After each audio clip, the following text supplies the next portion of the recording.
Wholesale Hotline, where we cover everything to do with wholesale real estate. I'm Jamil Damji. I'm Brent Daniels. And I am Pace Morby. And together we cover the most important parts of wholesale real estate. Lead generation. Conversion of sellers into contracts. And dispositions. Guys, remember when you're watching this show, do us a favor and squad up in the comments. Make sure that you are liking and subscribing to the YouTube channels and in the Facebook group Wholesale Hotline. Most important, we want to know we're doing a great job for you and helping you build your business. So go give us a review on iTunes and or Spotify. So squad up and enjoy the show.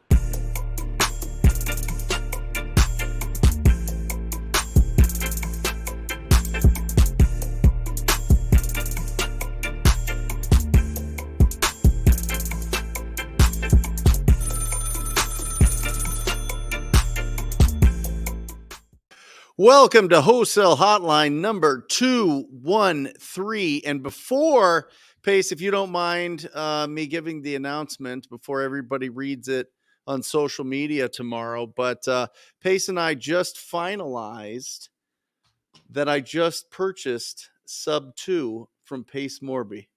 Isn't that incredible? Wow. You did? No, obviously that's April Fool's. Oh, I'm like, what? I'm like, we struck a deal? I don't know if make? anybody was convinced, but I doubt it. But some of the in-studio audience was a little bit shocked, yeah, so to speak. But no, Pace, how are you, brother? I'm so good, bro. So good to see you. So grateful for you and our friendship and all the years I get to learn from you and the future years I get to learn from you as well. And can't wait for today's episode. I'm excited about it. You as well, brother. I got a comment here. I mean, I got a quote. It's been a while since I've pulled one out, and this is self-made in America. I love. Bro, that guy is styling, dog. Look at that. He's got the jacket over his shoulder. Look at that, dude. I mean, this is the look. I think we're going back to this look. This is the look here. All right. Thinking and feeling do not produce action. Action produces thinking and feeling. Thunder is good. Thunder is impressive, but it is the lightning that gets the job done. And that is, sums up today's episode of Wholesale Hotline. We're going to be talking about 5 ways to get a deal today, to get a deal as soon as possible. We've got Jerry Norton. He is rushing back home. He's in his van. I think we can add him here. My mouse is playing games with me, so I can't select him today. What's up, Jerry? Are you driving to Montana right now? Yeah, we're a little behind schedule. Coming to Missoula, but we're going to be pulling over in a minute. So sorry, guys. Oh, you're fine, brother. Is the boss driving or what? Yeah, she's driving. There we go. She's the best. She's going to drive anyway, so might as well let her drive. We're going to be talking about locking up deals today. It looks like Jay in the comments said, I locked up a deal today. We should give that man some love. There we go. Bing, bing, bing. Love that. I would love to talk about this for a second. I think that so many people are not aware of modern technology and what's going on in the internet.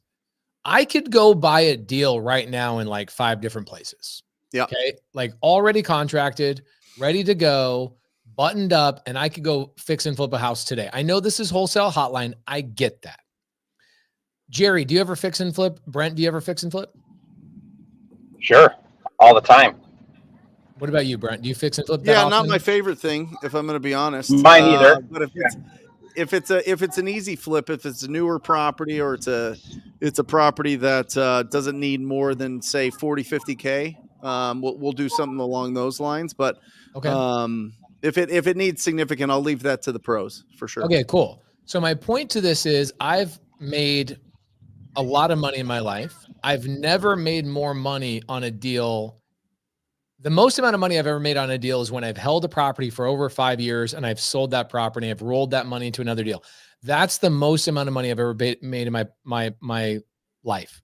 The second amount of money I've made in my life is off fixing and flipping. I always get my biggest checks off fixing and flipping.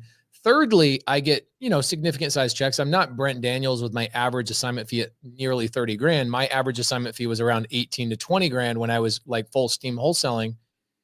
But I always looked at it when people are like, I can't find a deal. I go, there's companies like Keegley.com. Like I can go to Keegley.com right now and I can pull down one of their markets and I can look at all their properties that are already locked up, ready to go. And I can call Keegley and negotiate those prices to buy myself a fix and flip or a burr house today.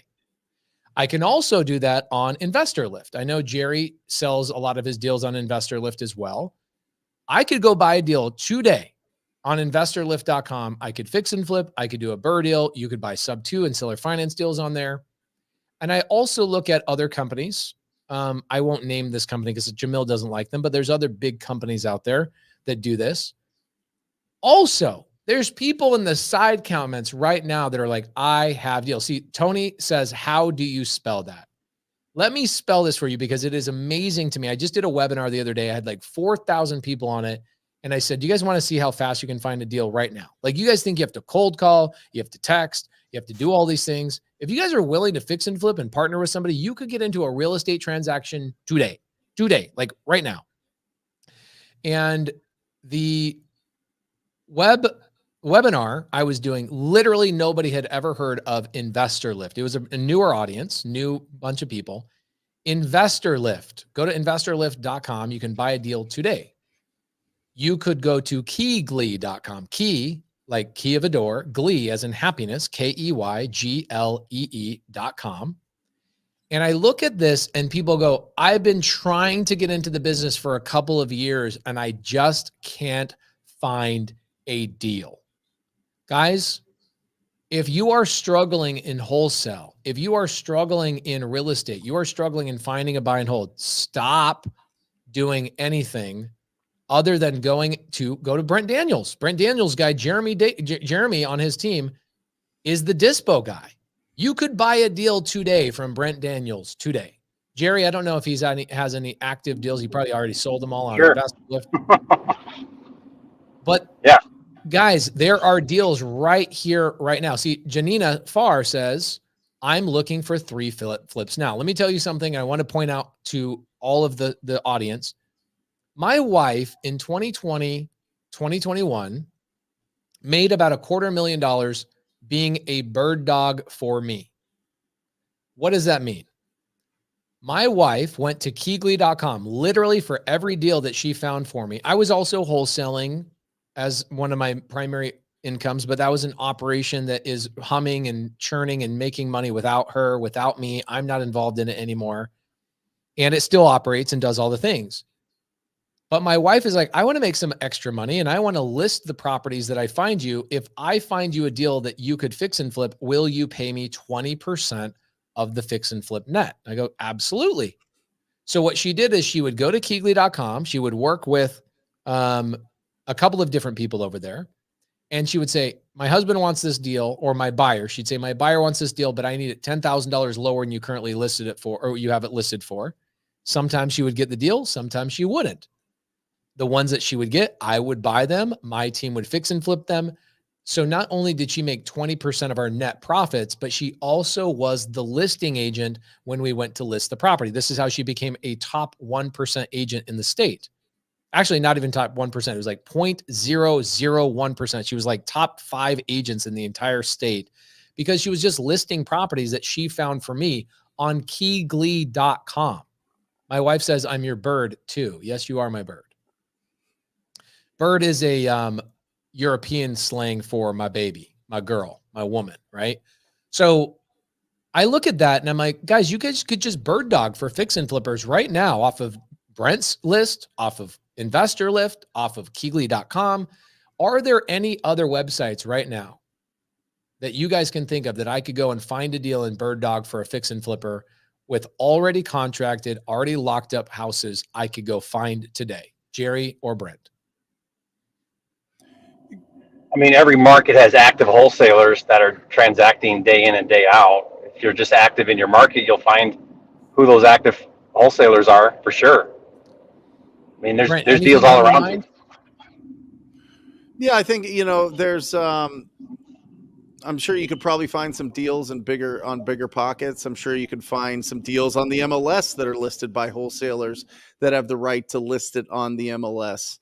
But I mean, whether it's locked up or not, I mean, you could certainly, I mean, Jerry's made a whole career of buying properties off of the MLS. And so, the inventory's there. It just depends on if you're going to be brave enough to reach out and make an offer on those properties. Okay. So let's talk about this for a second. How do I find wholesalers if I hate Mark Zuckerberg? Believe it or not, I get people that DM me and they say, Pace, I want to join your Facebook group, but I hate Facebook. I feel like they're spying on me. They are. Okay. Just so you know, everybody's spying on you. They want to sell you advertising, all the things. How do I get a deal if I can't get into your Facebook group or Wholesale Hotline Facebook group? How do I get one? And I go to Google and type in cash buyer. What are you going to find? Are you going to find cash buyers? No. You are going to find wholesalers who are actively marketing in your market that have active deals on their website, or you can just call them and say, hey, my name is Pace. I'm looking for deals for my fix and flipper. Notice that you're a wholesaler in the marketplace. Do you have anything on your market, on your plate? That is the easiest way to find active wholesalers in your market. If you Google it right now, Google it, cash buyer Atlanta. None of those websites are cash buyers. They are all wholesalers marketing themselves as cash buyers. And the people even better, sell my house cash Atlanta. Right. Oh, sell my house cash Atlanta. Sell my house cash. Also, guys, Google hard money lenders in your area, right? Hard money lenders have inventory that they can move. I was really shocked with that. You know, the first time I met Chris Iman, I had no idea he did hard money. I just thought that he was buying houses and wholesaling houses and doing all that stuff. I mean, he's a hard money lender, all of them down the line. I mean, you talk about all of the guys that we all know here locally that do hard money. They have inventory all the time. All the time they have people bringing them deals. So don't sleep on Googling hard money lenders, building that relationship to actually get the deals themselves as well, especially if you want to take them down and do a fix and flip or do a buy and hold. You know, my wife, maybe she should do an episode with us in the next couple of weeks, and we should have her come on board and go through a process of what she goes through on InvestorLift and Keegley.com to say, this is a deal, this is not a deal, and have her lock one up live on Wholesale Hotline and have me fix and flip the property and show you guys that is one of the greatest ways to make money in wholesaling another existing deal. A lot of people forget about this. You can wholesale another wholesale deal. The easiest way to do that is find one cash buyer that you work for and go, I'm going to find you one deal a month. That's my only job. I'm not going to go build a big buyer's list. I'm not going to have 50,000 people on my buyer's list. I'm not going to worry about a big disposition company. I'm going to worry about having one buyer in the beginning. And I'm going to go and find contracts that are already contracted. And instead of going and saying, I'm going to cold call, I'm going to spend all the money, which is also very lucrative and the way that everybody ends up going, in order to get your first deal, if you're one of those people, okay, that is sitting there saying, I have not gotten a deal in 2 years. Why do I think this? And why am I like hell-bent on this idea? I have a gentleman named Ricky. He emails me, I'm not exaggerating, once a month for probably the last 3 years. He confessed to me today, because he's sending me deals. He's sending me stuff. He's sending me stuff all the time. And he confesses to me he's never done a deal before. And I reply back and I'm like, Ricky, how is that possible that you've never done a deal? You seem pretty active. And what it is he's got 50 or 60 people that he's sending all these random things to. He's not identified one buyer and one type of project that he's looking for that one buyer. He's all over the place. And so I know everybody is sitting there going, oh, I got a cold call, I got a text, which you should at some point. But if you are one of those people that's been stuck for 2 years, I think we should have my wife come on and go, Ken Grin says, Pace, is that a daisy chain? No. Kind of. It is, kind of. But no, my wife is finding a deal, and I do this with other people. I did it with a girl here in Mesa, Arizona. She was actually a TTP student, and she came to me. She's like, hey, would you be okay if I just brought deals to you and you bought them and I got 30% of the profits on your fix and flip and I didn't take an assignment fee up front? I go, yeah, I'm down with that. I have no risk on the front end. I don't have to come up with money for your assignment fee, and I'll show you how we fix and flip. I probably did 15 deals with her before I realized that none of them were her deals. She probably made a couple $100,000. Okay. So I look at that and I go, guys, if you have still not done a wholesale deal, find an active fix and flipper and say, can I find you a deal? Tell me exactly what you want, and go through all the active wholesalers, go through Keekly.com, go through investorlift.com, go to Great Western. Is it Great Western? Sure. We'll call it that. Okay. Whatever they're called. I don't remember what they're called.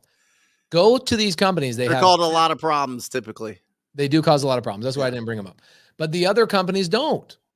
Okay. And so you can get a deal today. You can get a freaking deal today. Oh yeah. I got corrected in the side chat. So before we move on to the other 4 ways, that was my first thought today, looking at if you are still struggling in the market, trying to get your first deal, why not just go to one solid buyer and say, let me find you a deal in the next 30 days. Do you guys have any problem with that, Brent or Jamil, or anything? Or I'm sorry, Brent and Jared, do you have anything to add to that?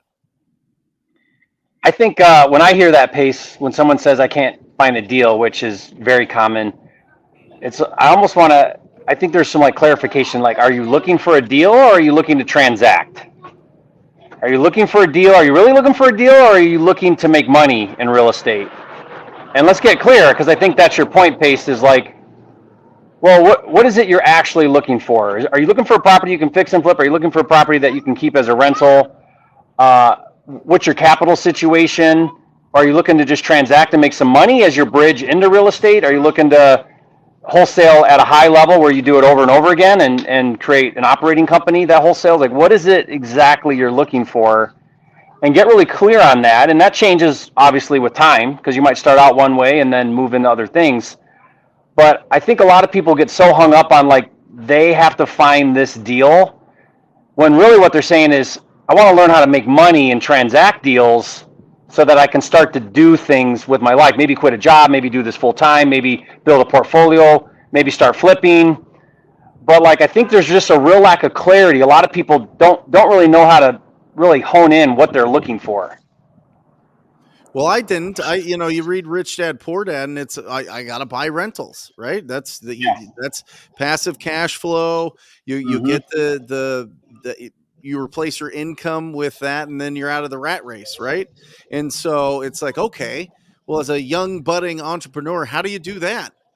Do you just stay in your job and cherry pick deals here and there? Do you go out and learn all the creative strategies to buy it with nothing or low amount down? Do you find a mentor? Do you find, these deals that you can try to, sell to other people and flip these deals, but you're not really sure what that means?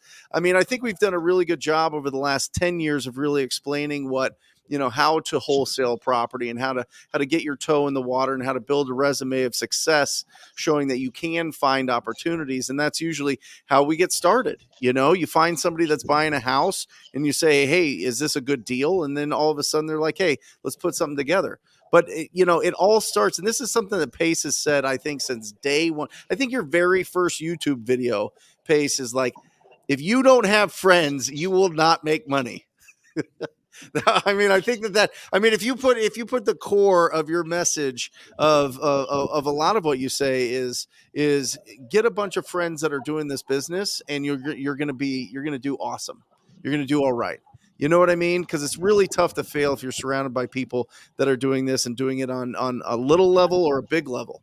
And so, yeah, I mean, the other thing I would say is when you're finding somebody that's an actual buyer, somebody that's going to close on it and do the project and flip it and make their income, and that's their business, they're going to be typically more conservative than some of the guys that are just doing 1 or 2 deals a year.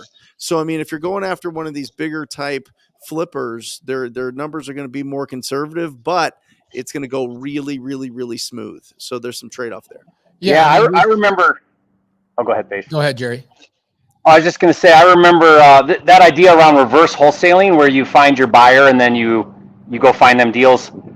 I'll never forget when I was really active in Metro Detroit, flipping a lot of properties. This one closing I went to, and this was when I would go to closings. And I'm sitting at the closing. I'm the cash buyer, going to flip this property, and sellers there, wholesalers there. And I look down, and it's my first time looking at the HUD statement, right? I'm looking at the HUD statement, and I see assignment fee $80,000. And I turn and I look at the wholesaler, and we make eye contact, and his eyes are bugged out, and my eyes are bugged out, and he's like freaked out. And I say to him, I said, I put my arm on his shoulder and I say, man, good for you, dude. Good for you. Yes. How do we do, I said to him, how do we do this again? How do we do this 10 times this year? Mm-hmm. Yes. Right? And I meant it, and that was my attitude. And what I was saying to him was, I'm happy I'm sitting here. I like this deal that I'm about to buy. I'm excited about what I'm going to do, where I'm going to go fix this up and flip it. And the fact that you made whatever you make, I don't care what it is, the fact that you make $80,000 in this example, I'm thrilled for you because you bought deep and you brought a deal that fit my buy box, my criteria, and I want to do more transactions. I'm in the business of transacting and doing these deals. I'm basically outsourcing acquisitions to you because you did all the work to find this great deal.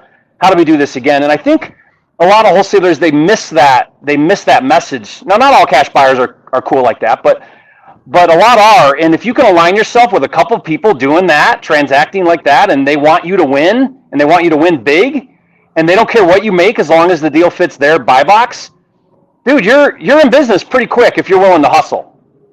Yeah, I think that this is one of my favorite topics to talk about is that I think wholesalers forget what people do with the property once it's wholesaled, nor do they even know in the first place. So I came from the construction background. I know, Jerry, you're a blue collar boy like me. You come from understanding, the fix and flip world really, really heavy. So I knew what my customer was doing with the house. I knew what they were doing. So it was easy for me when I found out, oh my gosh, wholesaling's a thing. This is amazing. And then I realized that none of the fix and flippers, really, like 95% of the fix and flippers, do not find their own deals. Like, people are bringing them to them. And when I realized that, I was like, oh, I got to be in wholesale, baby. This is insane. Oh my gosh. But I always knew what the hell the customer was doing with the property. They were fixing and flipping it. They were buying and holding it, or they were developing, something completely different. And I always knew that they were my customer. So I always went to them and I would say, in my first year of my business, I left a lot of money on the table. Why? Because I just went to Jamil and I said, Jamil, sell all my deals. I left a lot of money on the table and I'm so glad I did. Why? Because I focused on deal finding. I went out and I found and negotiated and structured deals. And that was the merit badge that I really acquired my first year. My second year, I went out. You know how big my buyers list was in year 2? 5 people. 5 people. People I would go play golf with, people I would hang out with, we'd go on double dates with. One of my buyers is one of my best friends to this day, Jeff Dumas. I also hugged one of my favorite buyers yesterday at an Easter party, Doug Hopkins. These people become your freaking friends. And if you don't know what they're doing with your houses, you're not going to understand the whole gamut of real estate. So what I love about what Jerry's saying is become friends with your buyers. They want you to be successful. And what I would do is when I would sell a property to one of my buyers, one of my 5 buyers, we would stop by once a month, once every couple of months, check in on the property. They will share crews with you. They will share lenders with you. They'll tell you the right title companies. And what I see a lot of wholesalers do that are brand new is they build a buyer's list. And look, I'm not opposed to this. I know that this is what a lot of people profess. I would rather have 5 solid buyers that are my friends than a massive buyer's list of 50,000. I have no idea. I don't know who they are. I have no real relationship with them. For me, I prefer to do what Jerry just talked about. I want to work directly with my cash buyer, especially in my first year. I become friends with them. Am I leaving some money on the table? Yes. But I'm getting deals done and I understand the whole entire gamut of the business. So again, going back to the first way to get a deal today, and we'll have my wife on. She's in the side chat today. We'll have my wife on. She professes she can find me a deal in less than an hour live.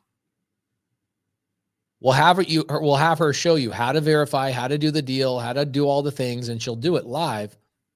And there's a lot of different ways to make money on that first deal. You could assign it, right? That would be daisy chaining.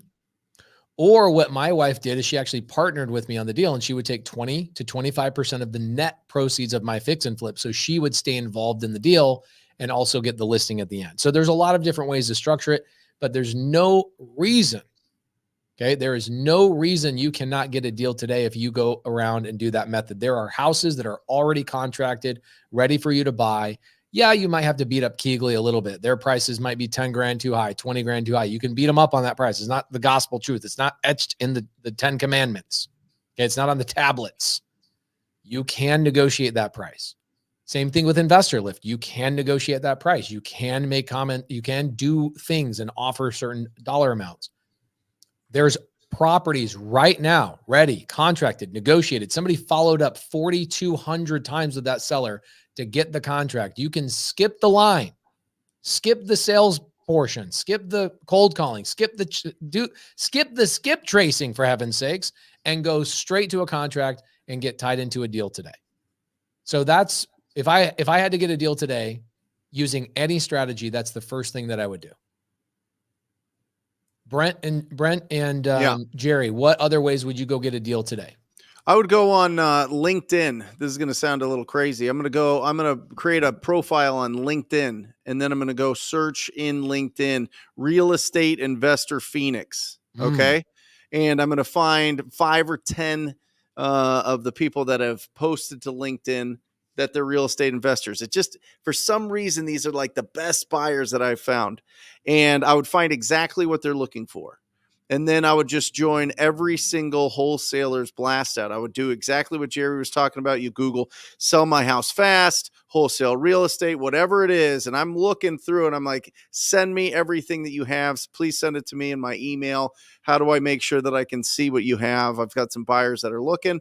And then boom, you've got the buyers, you've got the inventory, you match them up. That's the quickest way to make small deals. It's going to be typically smaller deals, right? Because, the wholesaler's already spending some money there already making some money there. So there's going to be a little bit that you can make on top, or maybe you negotiate it a little bit like the old Randy Guzman style, right? Pace where you've got a bunch of buyers, you add it. Can I get it a couple grand off of what you have it at? Hook me up, buddy. And then sell it to them. And assign it to yourself, and then assign it to somebody else. That'll be like if you want it now, today, done now.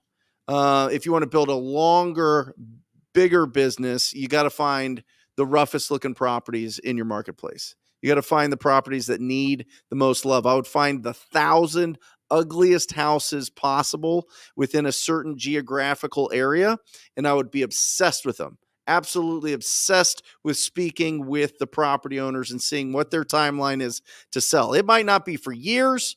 It might be today, but that's what I would do. I'd find those 1,000 ugliest properties, and I would have a meaningful and quality and respectful conversation with the property owner and see if they would consider an offer on their property.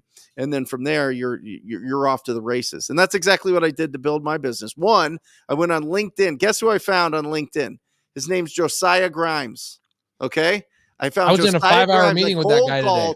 I cold called Josiah Grimes, who is Jamil's business partner and Pace's business partner in a lot of things.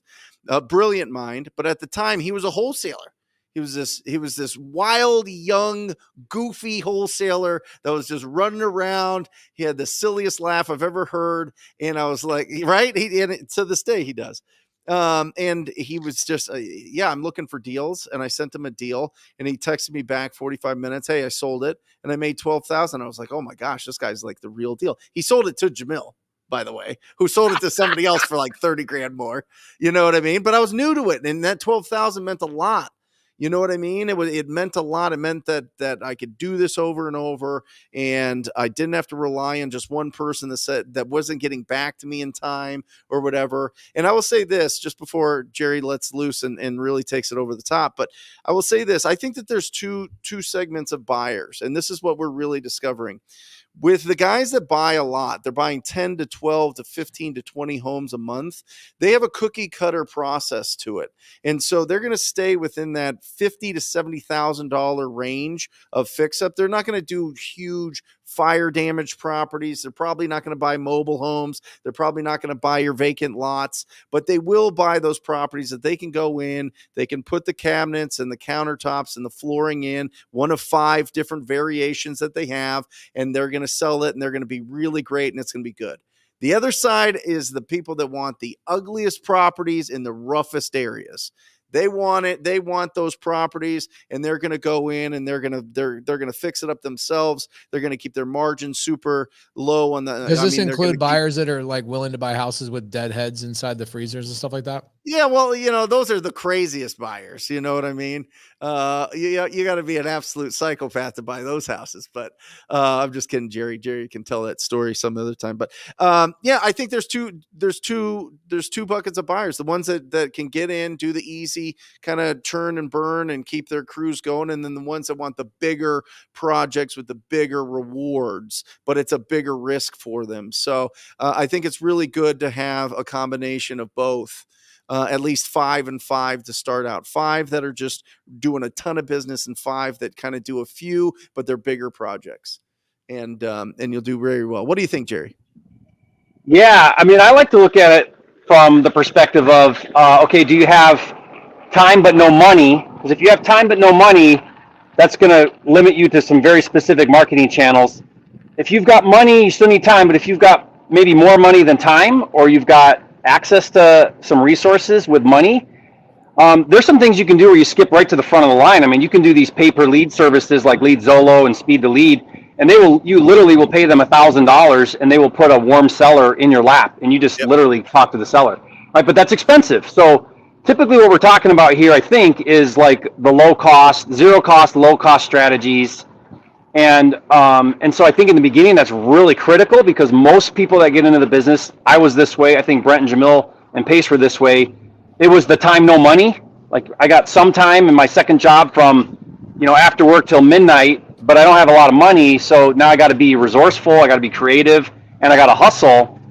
And so, well, what are my options there versus like, okay, now I'm looking at things and I'm like, well, I don't really care if it doesn't cost me money. In fact, I'd rather pay a lot more money to get in front of a lot better leads and a lot faster with a lot less work. So everything's developmental. I like to tell people, where are you at in the phases and stages of your development with your business, and then plug into the appropriate thing. So I guess going back to like the zero, one of my favorite strategies that I did in the very beginning, this still works today, is I go on sites like Craigslist. You can do this on Facebook. And I'm looking for homes for rent. And what I'm doing is I'm calling that, and I don't want to talk to property management. What I'm looking for is an owner-operator. So typically you'll see the sign in the yard for rent. There's a phone number there. You call that number, and real quick, if you're talking to a property management service and it's the receptionist, or if it's, Jim Jones and that's his, 8th rental property. And so I'll say to them, hey, I'm calling about this home for rent. I just drove by it, or I just saw it, or I saw it on this website or Craigslist or whatever. And the reason why you're calling that person right now is because the pain is very high. It's vacant, which means they just went through an eviction, which means their level of tired landlord could be very high right now because it's not producing income. And so at that point, I'll say, look, I'm not calling about renting the property. I'm actually calling because I'm an investor and I'm wondering if you're interested in selling this property for cash.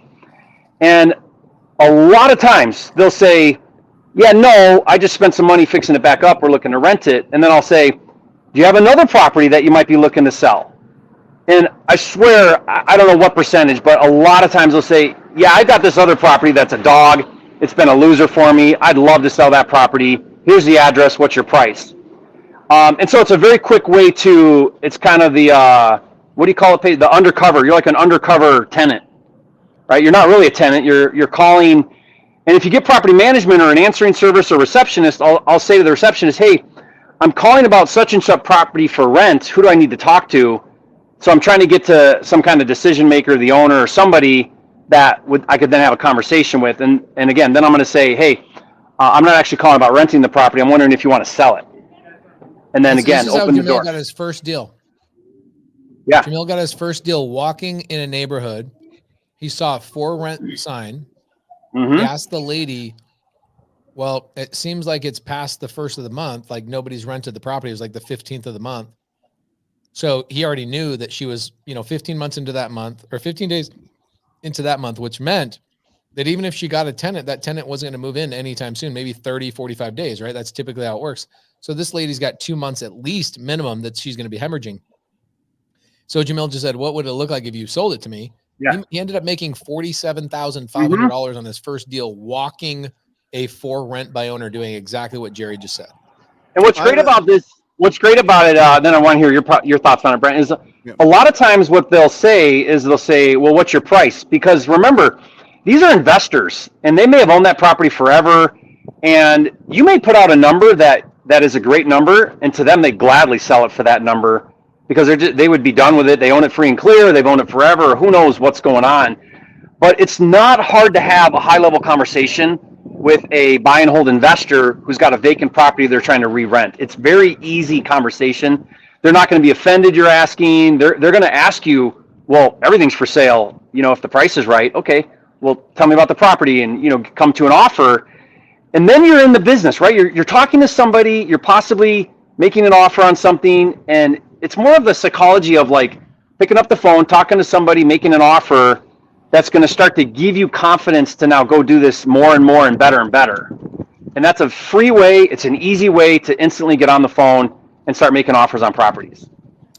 Yeah, affordablehousing.com. It used to be gosection8.com. I have a few students in Indianapolis and Memphis, in Detroit, and somewhere in Washington. I don't remember the market, but they just call those. It has the owner of the property's number right on there, and they call and they'll hit them with the second question. I understand that you want to rent this, but do you have any other property you would consider an offer on? And that's the best tactic. That's where they find the most success.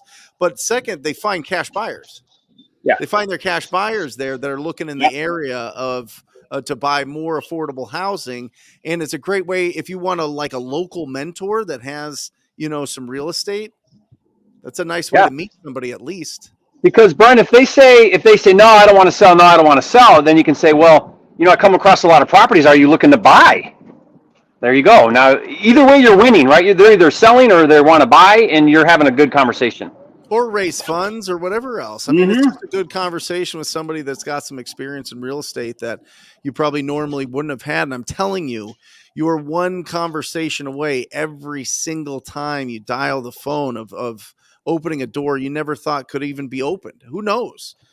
People want to give you money. People want to, take you under their wing. People want to sell you their property. They want to buy properties from you. They want to introduce you to their closing attorney or their tax guy or the gal or what, you know what I mean? Like, it's just, you meet really, really, really amazing people if you're active every single day. And if you do talk to property management, a company, you could say, hey, do you have any clients that are looking to sell any of their inventory? Or if you know of one of your clients that's buying, give me a call. We're selling, buying. You can have the same conversation with property managers too.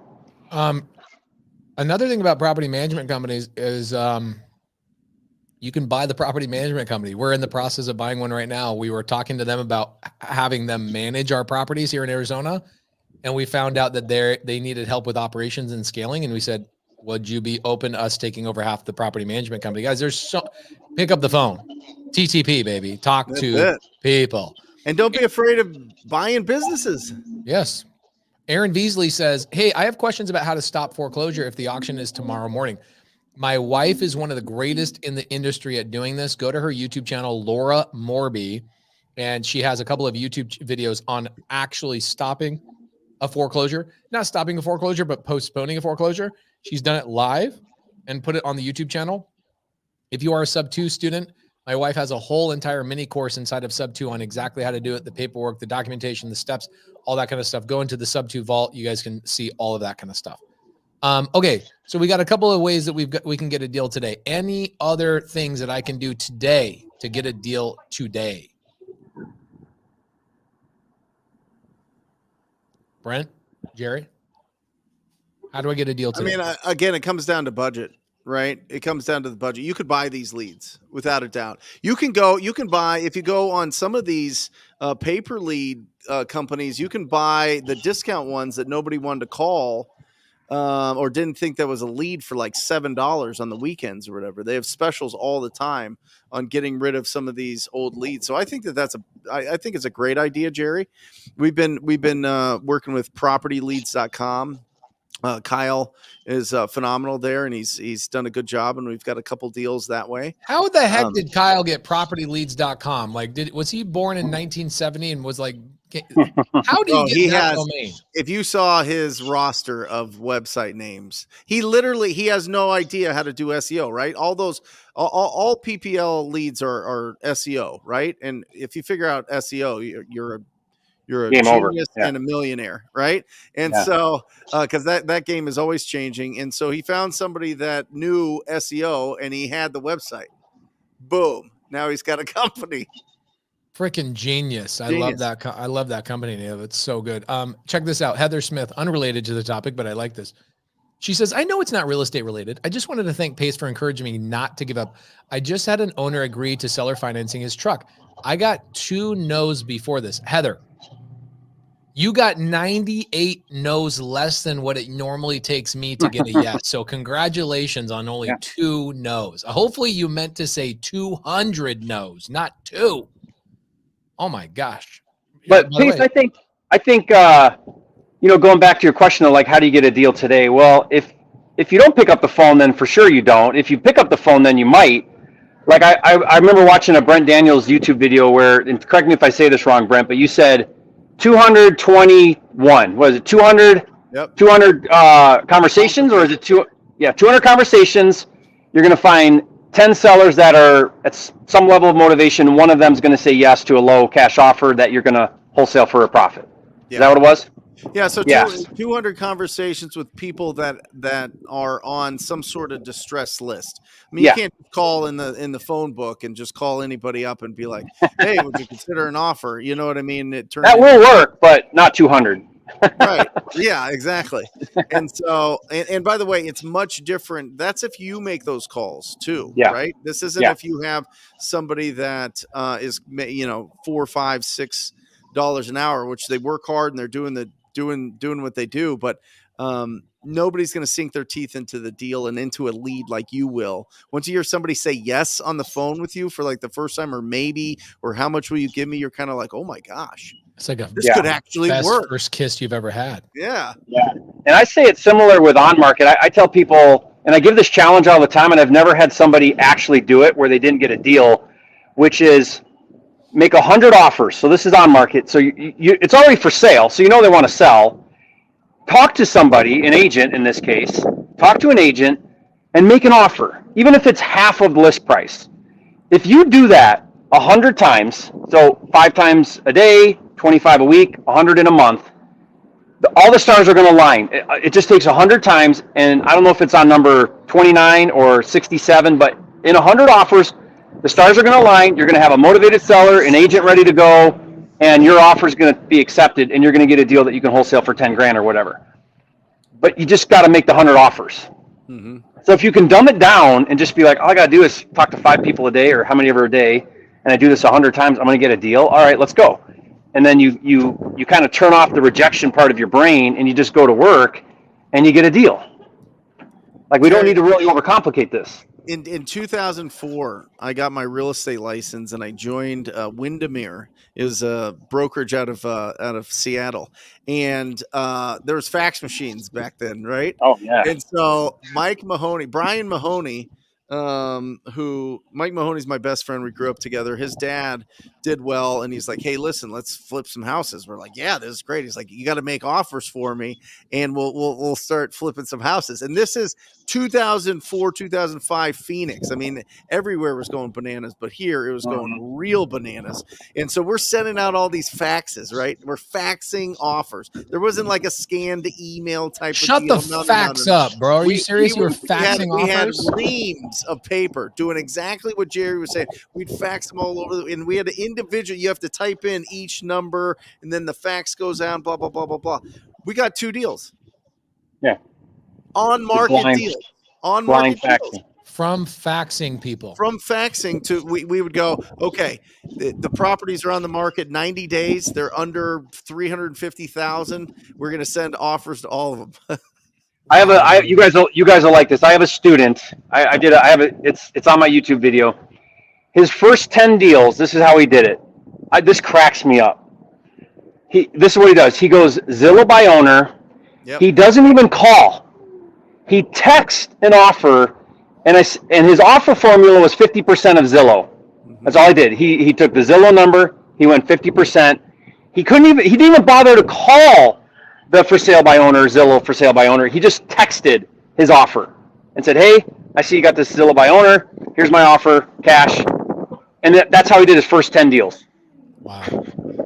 And we make this so complicated, guys. Like, stop making this so complicated. If I had to do a challenge with me versus Jerry or me versus Jamil or me versus Brent, and I only had 10 hours to get a deal, I would go after expired listings, the 40 houses that went expired today. I would call those people and make 40 offers today. You're getting a deal. You're getting a contract today. There's no possible way. If you do 50% of ARV or 50% of their offer and you use creative, you're either getting a cash deal or you're getting a creative deal that day. And like in Maricopa County, expired listings, we get 30 to 50 a day. 30 to 50 a day. And the majority of the people that are calling them are agents trying to get listings. So for me, I think expired listings is another really great way to get a contract today. But again, you're going to have to make those calls yourself, like Brent is saying. You have canceled listings too, Pace. People cancel all the time because of they're sick of people coming to their house. They don't like their agent. They don't like what's going on. They don't like the process. They just cancel it. But at some point they were like, yeah, I do want to sell this property. But then they just cancel the listing. Now, some of them just put it on the market because they're bored and they want to see what people would offer on their house. And but for the most part, when people put their home on the market, if they get a reasonable offer, they're going to sell it. Guys, go to my YouTube channel. Last month, I did an elephant challenge. Last month. So everybody that's asking about expired listings, go to my YouTube channel, look up last month's elephant challenge. We did 3 days of expired listings. I show you how to find them. We call them live. We have leaders in our community that call them live, generated leads live, show you exactly how to do it. Go and watch that. It's free on YouTube. But I will tell you this, once you build up that bank account and their processes and you feel great and you know that you can respond to incoming leads and you've got the sales skills to be able to convert those leads into a signed agreement, there is nothing sweeter than PPC. Yeah. Nothing. Ooh, that's a good one. Roland just dropped a good one. He said, watch the ones that go pending that fall out. Yep. Put backup offers on pending listings. Yep. Yeah, I like that. Honestly, that's never been a strategy I've ever done. So I'm surprised we haven't done it. I would imagine it's kind of a niche deal. You're not going to you can't get like a guaranteed deal today or maybe even this week, but it is definitely a strategy that's got to work. Well, you said something really interesting, Pace, talking about the people that flip a lot of houses, like a lot of houses. They don't do the marketing themselves typically, right? What happens is, and this is all around the country, but the guys that are on TV, the guys that run the pay-per-click, the guys that are on radio ads, they're not flipping that house. Okay. For the most part, sometimes you got the Brad Chandlers that, will do that. But for the most part. It's they're selling to 5 or 10 private investors. You'll never see them on a list. You'll never hear about them. They're never going to get snaked by somebody because it's been blasted out to thousands of people. They just sell them privately to a few of the people that do a bunch of those flips, and it's hand in glove with a lot of the marketing, and then the the people that bring in the money. What the PPC same, sites do you guys recommend? Well, so my thoughts on PPC are that's an animal to try to do on your own, and I highly recommend not doing it. In fact, most of the people that are really good at PPC aren't doing that. So there's agencies, is what we call them, and now you're going to pay the agency fee. Yep. And not all agencies are created equal. I've had great experiences with some and not with others. There we go. The challenge I have with an agency is, are they going to give me the attention I want, or am I going to get outsourced to a rep, and then that rep isn't so good? But an agency, they're going to have a lot of data, and they're going to know what's going on in the markets you're trying to market in, and they're going to be able to bid on those keywords at a much better rate than you probably will on your own. Yep. Because they're buying in bulk, right? So it can be much more affordable than you trying to do it on your own. And there's a lot of nuance to PPC, like the algorithms and all the things change constantly. So I use Brandon Bateman quite a bit. I don't know who you're using, Brent, but we use Bateman Collective, and we're pretty happy with them. We have another service we use as well, but they're pretty well known in the wholesaling industry. So a lot of people use them. Yeah, I got the best guy. I mean, it's in-house, and you got it in-house. Yeah, I've got it in-house, and we do it for some of the Rhino Tribe students around the country. If you've got, depending on the size, if you're in a smaller budget, $5,000. If you're in a larger market, if you're in a smaller market, $5,000. If you're in a larger market, $10,000 to spend minimum each month for 6 months. For 6 months. For 6 months. And you want the best of the best, DM me at realbrentdaniels.com. At realbrentdaniels. Tells you how many times I use my Instagram. Why would you bring it in-house, Brent? Just out of curiosity. Well, I was working, so Matt, Hill here, who runs the studios, best friend with Jesse. Jesse worked for Google. He was running all these huge Google accounts, right? Not only that, but Jesse used to work for Keegley as a dispo manager. Okay. So he was doing that in the former life, got all the training and all the stuff he needed to do to run Google, went and ran huge Google accounts, was able to look at everybody's Google account to see what worked the best. And the return is bananas. It's absolutely bananas. You brought in a real expert and basically hired and brought it in house. Most people though aren't gonna want to do that. I've got your expert if you need it, Jerry. Yeah, well, that's what I mean. Like, go to Brent, go to Brent's guy, or go to for most people in the beginning. I think we got rhinoleads.com. Rhinoleads.com is where we're gonna start. We're gonna start growing that. Why wouldn't you call it hornyleads.com? Huh? Since it's those are wrong leads. You got to call it hornyleads.com. That's his other business. That's my other business. No, but I'm telling you get to that point. All roads, and Jerry, all roads lead to pay-per-click. Long-term strategy. It's just now here's a couple things with PPC, and we've learned this firsthand. If you're not set up right, you'll just waste money. And when I say set up right, I mean when that form lead comes in, you literally have 30 seconds to be calling that seller, because the way those work is they're very high intent, high motivation. They're inbounding you, and you're not the only one. So they're filling out 5 forms right now. Yep. And first one to that person typically gets it. Your goal is the one call close. Like, you're not waiting. If you wait, you lost it. 5 minutes and your fall off rate's like 50%. Done. Yeah, you're gonna miss out on it. So, a live answer or a call, a web form in 30 seconds. You're done. Forget it. Not only that, but once you get them on the phone, you have to have the sales skills, because if you don't, the companies are going to beat you like a drum. Yeah, if you've got like a cold calling acquisition person and you put them on PPC leads, they're going to screw it up, because they're used to a long sales cycle with lots of follow up, and like you're not trying to discover pillars of motivation on a PPC lead, right?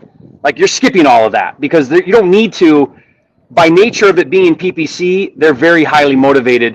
you're moving right to a close with those leads. Yep. And those are deep. Like those are your big buys. I answered a PPC lead while my wife was giving birth in 2018. That's how important those leads are. You have to. Yeah. Yeah. It's way too much money to not be ready for that. And so it's that, like you got a very, very fast response time, and you got to have a long runway. Like if you can't spend minimum 5,000, I think that's the minimum 5,000, and you better have a 6-month runway.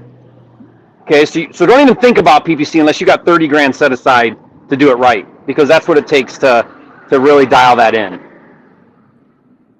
Yeah, we when I first started in 2013, 14, we were primarily doing direct mail billboards. I was a home investor, the We Buy Ugly Houses people.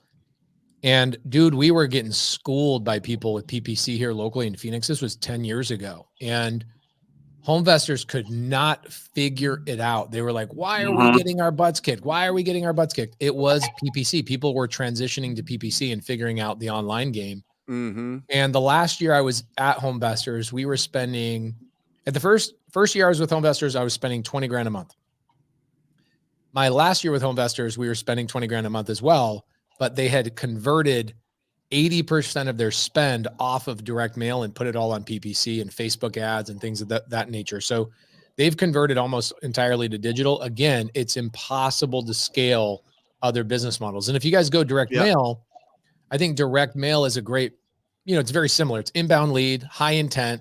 These people saw your postcard, decided to pull out their phone, call you. That's a way intentional seller. The problem is it really doesn't work in most markets anymore, right? People's habits are changing. It's incredibly expensive. It's very intense. And also the life cycle of a direct mail campaign is like 3 to 4 months. They've got to see your direct mail 3 or 4 times before they know you're serious or they recognize you enough to call you. And so that's another thing that is really hard to get into and get a deal today. Yeah, I love this question by Carson. What's a good bridge method in between cold calling yourself and PPC? I think pay per lead is a great way to cut your teeth on that. Pay per lead. Go ahead, Derek. And first of all, when you say cold calling yourself, you should if you're cold calling yourself right now, you need to immediately stop doing that, because you can get VAs to do that for you, and all you're looking for is a hand raise, like, yes, I want to sell. Okay, great. Now you pass that off to acquisitions, and if your acquisitions, that's you. But now you're not doing the low dollar an hour, and you can get good cold callers for $10-12, or Pace has their company has them, and that's, you're worth more than $10 or $12 an hour. Do not be cold calling. If you have budget whatsoever, first thing I would do is I'd hire VAs to do the cold calling for you.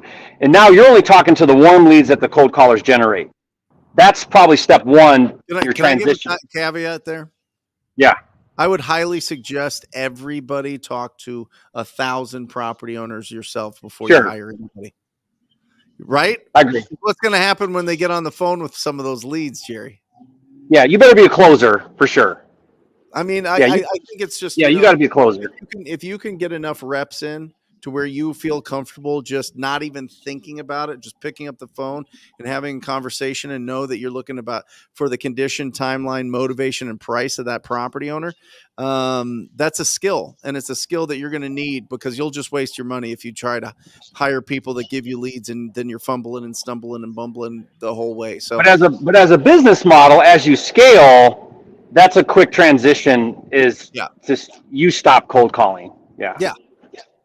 When you're ready. But you're right. You're right, Brent. About a year ago, her name is Chava. She's awesome. She came into me. She's like, I just want leads. I'm like, okay, are you ready to close deals? She goes, I just want to solve my lead problem. I go, okay. I'm going to tell you, here's what's going to happen. You're going to get overwhelmed with leads. And people who have never generated a lead before don't know the feeling of the anxiety of leads coming in, and like coming in 15 minutes later, and then another one 3 hours later, and another one the next morning, and going, oh my gosh, I didn't even handle the leads from yesterday properly. Oh my gosh. You get 1 VA, 2 VAs. Here's what happens. The average VA that's good is going to generate 2 to 3 leads a day, warm leads, right? They're not going to be hot, like ready to close, but they're going to be warm. People have raised their hand, like Brent said. Dude, that is here's what happened. She did not believe me. And I go hire a VA. Here's where you go hire him. She hires him. 30 days later, she comes into a Zoom. She's like, I don't know what to do. I go, let me guess. You've got Too many leads. 50 leads that you haven't even been able to call yet. She's like, I went from not even knowing what it feels like to have a lead to now I'm bleeding leads. Like everywhere I have leads everywhere.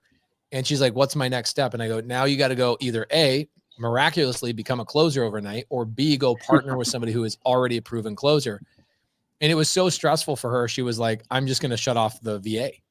And she just didn't work that muscle. She wasn't ready to close. Yeah. So really, really good thing to point out is that if you're going to generate that kind of lead, that like amount of leads, you better be freaking ready to close because it's expensive. Those leads are freaking expensive. Yeah, most people think they have a lead problem and they have a conversion problem. Yep. They got all the leads in the world right under their nose. And everybody likes to blame the lead. Like that's the first thing we all blame, right, is the leads. Your sales guy is going to blame the leads. It's like, oh, the leads are crap. And most of the time it's not. You have a conversion problem, not a lead problem. Yeah, there you go. So, yeah, we do have, and here's what's going to happen with cold callers too. So Josiah, Brent just brought Josiah up a couple minutes ago. Josiah and I are business partners in 4 businesses. One of the businesses that we just started about 5 months ago, and we're about to unveil it probably in about another month, is true AI cold calling. It's true AI. Like the AI will adapt its tone. It will adapt its words. It will adapt based on understanding the religion of the other person, based on their geography and the words they say. It will adapt so incredibly well. And not only that, but it will also follow up at perfect times. And it will bring up conversations in the first conversation, in the follow-up conversation, to the point. Okay, this is what happened during the Super Bowl when we were testing. The AI called a week before the Super Bowl. We had a lady who's like, oh, well, we're busy. We got people coming in town. Da, da, da. The AI is like, oh, what are you guys doing? What's the family doing? Like truly having a conversation. This is not just like check the box, move to this conversation. It's truly having a conversation at this point. And the lady says, we're going to watch the Super Bowl. Oh, who are you rooting for? Perfect.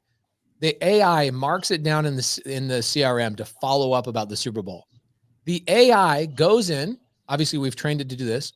It goes in and it takes the score from the Super Bowl and 3 or 4 of the highlights for the team she was rooting for, calls up the lady and says, oh my gosh, didn't you love that field goal? Didn't you do this? Oh my gosh, it's amazing. Guys, AI is not just coming. It is freaking here, okay? And what's going to happen is the cost to cold call a seller is going to go down dramatically. But it does not stop the need for somebody to close that freaking deal and build a long-term relationship with these sellers. You still have to convert. I can't see AI being in a position where it can actually close a seller probably for another 2, maybe even 3 years. But that's coming too. That is going to happen. It will get so freaking good that, and we're watching it right now. We're spending a good amount of money every single month developing this thing. We've got amazing developers. It is scary, but still, even with these leads, and they set the appointment, they put them on your calendar. It's half the cost of a virtual assistant. You still have to close. You still have to convert. You still have to get those contracts and get that seller to sign on the dotted line, send the DocuSign, do all of those types of things. Creative Culture says, plot twist, April Fool's. No, it ain't no thing at all. It's not a freaking April Fool's joke. It is legit. It's scary. Yeah. But I think that going back to that question, I think that's the right question. Like we're always asking, okay, where am I at today? What are my marketing budgets? Do I have systems? Do I have processes? Am I a closer? Am I ready for this? Am I ready for PPC? And a lot of times we think there's some kind of like magic formula or there's the holy grail. And most of the time it's just starting where you're at, developing out, going deep on something, getting pretty good at that, and then moving on to the next thing. And I like to look at it like, typically for me, what I find is the highest intent are usually the most expensive. And if I'm willing to invest in very high intent leads, then I'm going to get deep deals and I'm going to get great deals. I'm going to make a lot of money. But again, where are you at and how soon can you get there? Yeah. 1 out of 10 leads right now from pay-per-click we're closing. I would say 3 out of those sell to somebody. The other ones, are just kind of maybe a little bit of spam. Maybe they're just listed and they're just trying to get a cash offer, that type of thing. But is this PPC or PPL? PPC. PPC. Yeah, PPC. What's your cost per contract? Do you know on that one? Well, it's about $3,000. I mean, that's so good. We spend 35 grand. So it ebbs and flows, but it's fairly quick. It's a 45-day cycle, right? The first day that we get it to the day that we get paid is 45 days. And we spend about 35, we spend 35 grand a month. And this year's just been bananas. I mean, it's been between 8 deals and this last month was 11 deals. And we had our best month ever as a business at 402,000 in March, which was bananas with amazing 5 people. So holy crap. Have you guys primarily turned off cold calling? What's that? Are you still cold calling? We're very, very, very specific with our cold call lists. We'll call the AI lists, right? The lists that all the algorithms come in and they look at what are all the properties that sell for cash off the market. What are all those, and what are the characteristics and demographics of those property owners that own those properties? And then they smush them together. So we're staying laser focused on that. And inherited and probate and driving for dollars and all the specific ones. Here's a good question. I'm going to guess how to say her name. Bear with me. Shalitha Ye. Shalitha Ye. What do you think? Was that good? Did I do a good job, Jerry? That sounds right to me. Okay. All right, cool. What about the proof of funds? Is it legal to use this from other people? We're currently using Jerry Norton's program. We're just making sure we are doing everything correctly. I can tell you that everybody I know that uses Jerry Norton's program is doing it legit, getting proof of funds, doing all the things. Your program provides proof of funds letter, correct, Jerry? Yeah, and it's custom, so it's got the address, your entity, the dollar amount of your offer. But you got to understand too, proof of funds is subjective because there's really 2 different types of proof of funds. One is a hard proof of funds or a soft proof of funds. Hard proof of funds is usually liquid, meaning a bank statement, a checking account, 30 days old, showing cash, liquid. And then there's a soft proof of funds, which is like a pre-approval letter or like what we offer. It's not fully underwritten, like, hey, the money's sitting here waiting for you. It's more like, hey, the money's available. If you qualify, if this deal qualifies, you've got backing behind you. So what I found is a soft proof of funds is generally accepted by most agents. And again, proof of funds is really only an issue with on market. Most sellers don't know to ask for a proof of funds, so it doesn't really come up. With on market, it comes up every single time. So about 90% of the time, an agent's going to be okay with a soft proof of funds like what we provide. About 10% of the time, they're going to want a hard proof of funds, which could put you in a dilemma. Like, do you have that? So there's ways around that. There's ways that we work around that. One way that we do it with agents is we'll say, look, I can't get a hard proof of funds unless I have a contract, and you don't want to sign a contract unless I give you a proof of funds. So we're stuck here, the chicken before the egg. Give me a contingency. Give me 5 days. Let's execute a contract. Once I have a contract, now I can go to my investors and I can get you a proof of funds because they'll underwrite this deal for me, and I can give you either a full approval from my lender or I can go to my partners or my investors, but they're not going to want to look at this deal if I don't have a contract. Yeah. So give me the contract, give me a few days contingency, and I'll be able to provide you. And if I can't provide it, then we can terminate the contract. And I love that, Jerry. That tends to work pretty well. It's almost like you're a flipping genius or something. Almost. Gosh, dude. Almost. The Adventures of Keithius says, what's up with y'all about wholesaling laws changing? I just briefly caught that last week. I would go back 2, maybe 3 weeks and go watch that episode. It is amazing. Here's another question that I really like.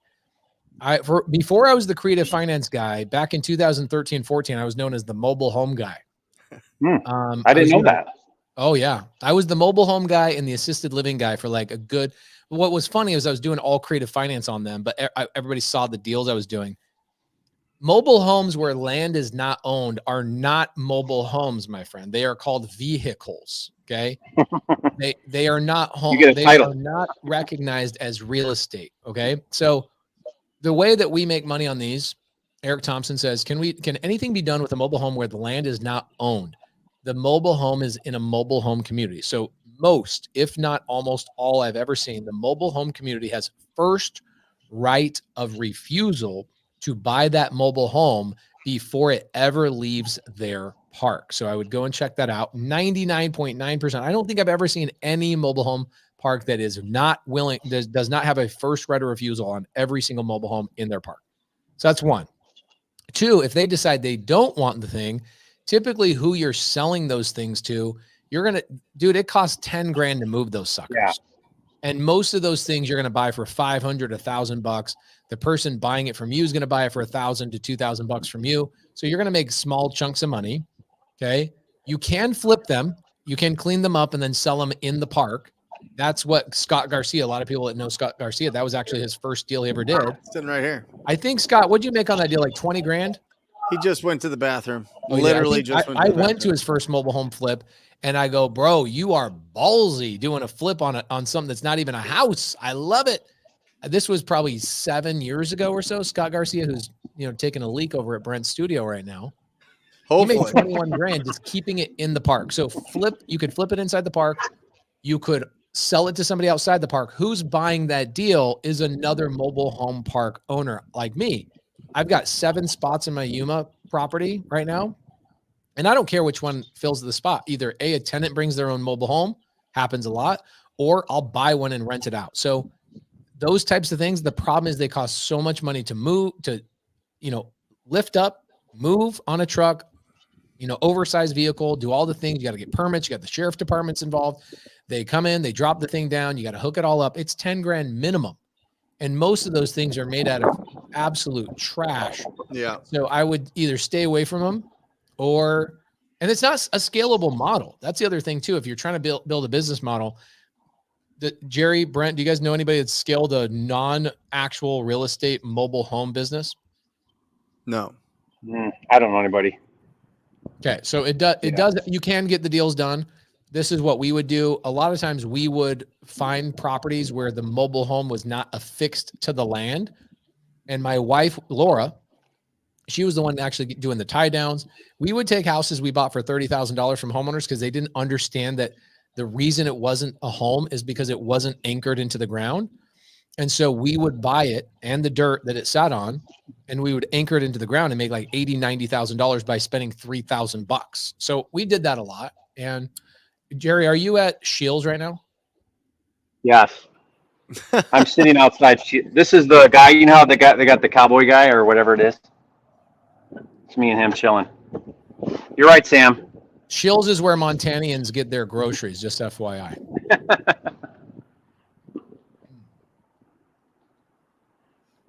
That's right.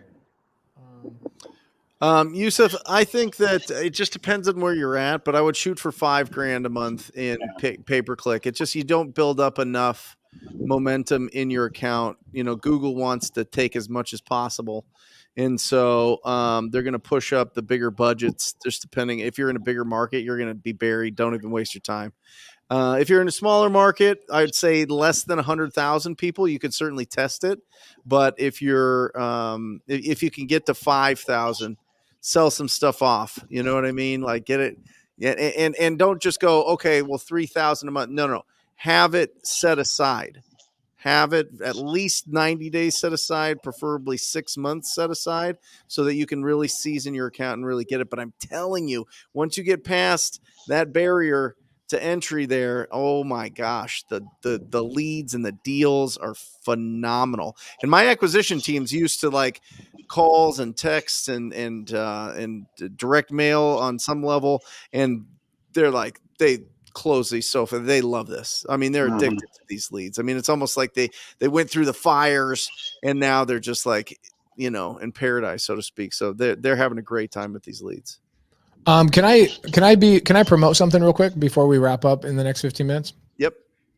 I've got something, guys, coming up on Saturday. I would love everybody to participate in it. It's called A Million Acts of Kindness. I'm doing it with Charlie Rocket, who is a hero of mine. Charlie Rocket was the producer for 2 Chainz. I know that's Jerry Norton's favorite rap artist out of Atlanta. I can't even imagine having Jerry. Come on, listen to he's an Chainz. Outkast fan. You know that. He is an Outkast fan, I'm sure of it. So Charlie Rocket, big music producer, Grammy Award winner, became a Nike athlete, got a brain tumor, changed his whole entire life around. And he now travels the country and makes people's lives and their wishes come true. You guys ever see the fad where people would go through Starbucks and like buy the people's drink behind them? Yeah. He's the guy that invented that. And he called that the winning streak. And so he's always doing really cool, fun activities. So on Saturday, okay, go to my Instagram stories. I have the link for it. On Saturday, what we're doing is trying to create 1 million acts of kindness for free. This is just a big real estate industry event that we're trying to do on Saturday. I will be in Atlanta, Georgia, doing it with Jamil. Charlie will be in LA, and a lot of our community will be all over the country hanging out. So, million acts of kindness. What does that mean? It means handing a flower to a stranger, opening a door for a stranger, helping somebody cross the street, grabbing a sandwich for a homeless person, doing like anything you possibly can, just a million acts of kindness. Some people are going to be mowing lawns in neighborhoods and all that kind of stuff. So that is going to be Saturday, 2 p.m. Eastern, 11 a.m. Western time. Go to, I think the website is millionactsofkindness.com. And all you do, literally costs no money. There's nothing to sell, none of that kind of stuff. All we're doing is we're just hanging out with each other. I'll have 300 or 400 people in Atlanta doing this with me. We'll go all do 5 acts of kindness each. We'll do 2,000 acts of kindness as a group. Angie Milanazzo is doing it. She says, come to my office in Thornton, Colorado. Reach out to me. I'll give you free water, Charlie's coconut water, and more. The CEO, Charlie Rocket, I'm on a winning streak. White dude was, yeah, he was. He was really heavy. He got really skinny fast, runs like crazy. I forgot about him. Homeboy has been my hero for 5 years. He dropped everything he was doing, got an RV, and raised money from like Oprah, Steve Harvey, and a bunch of really cool people, and just started making people's dreams come true. And in the last couple of months, I've become really good friends. He stayed in my guest house where Jerry used to have his masterminds. Okay. A lot of the magic has happened in that guest house. And so Saturday, guys, millionactsofkindness.com. Go to my Instagram stories for the link. Would love to collaborate and just do some fun stuff with you guys. Saturday, millionactsofkindness.com. Thanks. Awesome. Awesome. Yeah. Why is it Eastern Standard Time and Pacific? Why isn't it Western Standard Time? I always say it's Western. Western time. Yeah. Makes me feel like the guy that is behind Jerry Norton right now, just looking out with his cowboy hat. That is great. Awesome. Jerry, what do you got cooking this week? We're pretty excited. We're doing a subscription launch for PropWire where, I just like losing. Hold on. I just like losing money. There's the question for you, Jerry. I don't know what the other one is, but Data Cruncher. Definitely. I mean, Data Cruncher is just an on-market tool that scrapes for distressed properties, and then it just gives you a list. So it just saves a ton of time. That's a cool free software we developed. It's actually called Data Cruncher. But you guys can get that for free. That's a cool thing. But PropWire is our big data provider, and it's free, right, to search and download as much data as you want. And what we're doing now is we're giving away $300 of skip tracing for $97 a month. Awesome. So you pay $97 a month, you can get $200. You're going to get 2,500 free skip traces. And again, it only counts if it's a hit. So if it doesn't get you a number, then it doesn't count. And again, we're just growing that. We're growing that platform. We've got, I think, 120,000 users now in less than a year. So pretty excited. That's a big thing we're doing right now. You're out of your mind, PropWire? bro. Hats off to you for doing a free software, man. Industry changing, dope, superhuman. Thank you. Yeah, it's called. If you go to propwiregold.com, you can see that offer that we're doing right now, and it's doing really well because again, if you're at all wanting phone numbers, if you guys want, Jerry will pay you money to get it if you use /pace. Yeah, Jerry is paying everybody money. PropWireGold.com. Jerry is paying everybody money to give PropWire out for free. People don't realize this, but he loves this industry so much, and he wants to make sure that people don't have any barriers to entry. They don't have any budget concerns. You literally put this out. I mean, you've charged for other things. This one you put out to the whole world for free. 120,000 people are taking advantage of it. Plus, you can get $300 worth of skip traces for 90 cents. How many skip traces is that a month? 2,500 you get 2,500. Yeah. Good. So if the going rate's 12 cents, that's $300 for 97. I mean, like, why would you not do, if you're skip tracing, why would you not do it? It's kind of a no-brainer. Why did you even do it, Jerry? Why even come out with prop wire and not make it not do the $90 thing? I mean, it's not totally because I'm a nice guy. I mean, that's actually not really why. The end game is I have millions of users, because on any platform the value's in the user base, not necessarily the subscription, right? Like, I mean, Instagram sold for billions of dollars and it had no money at all, but it had users. So it's sort of that idea. I just want to create a software that everybody uses and wants to use, and it'll monetize in time as it grows and grows and grows, because when you have 1 million users on a platform, you can offer that platform anything. And so, we are monetizing. We have some skip tracing that you can do and other things, but I'm willing to lose money month after month, again and again, as long as I'm growing the platform. So as long as I can keep losing money to grow it, I'm going to keep doing it. Awesome. Yeah. Brent, what do you have coming on this week, bro? I'm going to Disneyland.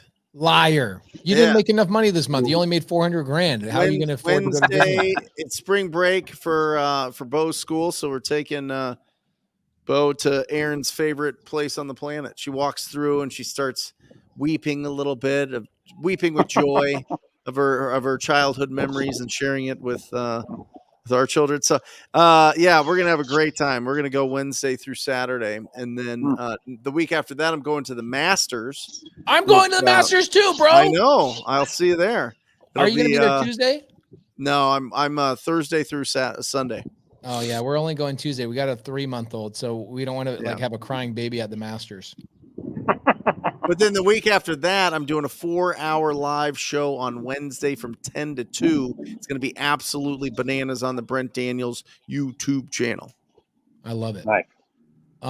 I do have an announcement. I think Jerry has confirmed, but I'm not quite sure. Jerry will have to tell me on the show. Shannon Ashford, sub2, she says, is Squad Up sold out? It almost is. We're about a month away from Squad Up Summit. Usually events don't sell out for like up until the week before, 2 weeks before, but we are almost sold out. SquadUpSummit.com. We've got freaking Cody Sanchez speaking. We've got Donald Miller, one of my heroes. We've got Grant Cardone is coming. I think Tanisha Epps, she's actually in the comments. I think we're going to be having her introduce Cody Sanchez, just because Tanisha Spencer is one of my heroes. And then we have my number one hero of all time is going to be speaking, officially committed, I believe. Jerry freaking Norton is coming to Squad Up Summit. Are you bringing Anne-Marie? Yeah, we're going to go make a little thing out of it, a little trip out of it. Like a baby? You're going to make a baby out of it? No, I'm not going to make a baby out of it, no. But we're going to make a trip out of it. Yeah, so she'll come with me and we'll hang out for the week. I love it. But yeah, we're excited. Yeah. Thank you. Is Anne-Marie excited, or is she like sick of travel? No, she's excited. It was funny because when you asked me, we were like, we need to do a trip. Where are we going to do a trip? And so that worked out perfect. I love it. Squad Up Summit, guys, go to squadupsummit.com. I think we have like 2,100 people coming. We got like the fire department will only allow us to have like 2,100 and something. And I think we're at like almost 2,000 tickets sold. So go to squadupsummit.com. We are almost sold out. What are the dates? April 23rd, 24th, and 25th, a 3-day event in Orlando, Florida. Once you guys buy the ticket, you get accepted into a Facebook group with everybody else that's going to Squad Up Summit. So you can share hotel rooms. A lot of people are like literally squatting up and doing deals already in that Facebook group, which is kind of fun to watch. They are sharing money, sharing hotel rooms and saving money by just, squatting up and getting into the same hotel room. Stay at the hotel, by the way. When you stay at the hotel, that's where all the cool networking happens. I see a lot of people go, oh, I'm going to get an Airbnb. You stay off property, you miss all the late night conversations in the hallways, and you go to the restaurants. Like, that's where all the great stuff happens. Brent and I are in a mastermind together that we go to, and it's like in that little restaurant I think it's the Grand Hyatt or something right by the hotel in Tampa. Yep. It's not even the event. It's what happens in the hallway. Right. Oh. And you come home going, dude, I made $1 million just with people in the freaking hallway doing deals and talking about, building our business. So squadupsummit.com. Couple hundred tickets left out of 2,000. So we're like 90% there. Exciting that we've still got a month for that event. If you want to come and meet Jerry, Jerry's going to be in the hallway all 3 days signing autographs with me probably. And I think Grant Cardone should introduce Jerry as the greatest real estate investor of all time. I thought I was going to warm the room for him. You told me I was going to. I think he should warm the room for you, bro. He should definitely open for you, not the other way around. Okay. Look, bro, if you ask me to trade my life for yours or for Grant Cardone, I'm trading my life for yours. If I had to. Be careful. Casey's probably watching right now. Be careful what you say. He watches a lot of my stuff. He made a comment on something I was saying to him the other day. He said, he goes, Pace, you're always talking crap. Because I always tell people, look, I know Grant says to start in multifamily, but Grant did not start in multifamily. He started in single family. The best thing to do is start in single family. And Grant's like, yeah, but who bought dinner last time we hung out? I'm like, of course, you got to pull that up. You got to say that. So guys, squadupsummit.com. Looking forward to seeing everybody there. It's going to be a lot of fun. It's going to be kind of like a high school reunion. A lot of people have been connecting with each other the last 3 or 4 years of our community's launch. You will have a book called a yearbook. It will be the first inaugural Squad Up event. So you'll have a yearbook where you can get everybody to sign. It's going to be epic. We'll have an avatar book where everybody that you meet, private money lenders, gators, subto students, TTPers, Astro, the lizards, the iguanas, right? All the flipping geniuses. You'll be able to get everybody to autograph your yearbook. And it's going to be one of those things you look back on in 10 years and go, that was one of the greatest events I ever went to. And I met some of my very, very, very best friends. So squadupsummit.com. Looking forward to hang out with you guys. Awesome. Yeah. Awesome. Great show, guys. Absolutely great show. I think that's it. Are you good, Pace? You good, Jerry? I'm good. Yeah. Let Appreciate Jerry you get guys. up and do his, I don't know. What are you doing? Are you grocery shopping? What are you doing? No, Amory and the kids are shopping, or they went to Cracker Barrel. I don't know where they are. I'll find them. Guys, some people asked where Jamil was tonight. Jamil is traveling. He's been spending a lot more time in Canada with his daughter. His daughter's getting to an age where she's like, I want my dad hanging out with me and doing fun things. And so Jamil is traveling today, and he asked us to kind of cover for him, and he'll be back here next week. Really looking forward to hanging out with you guys tonight.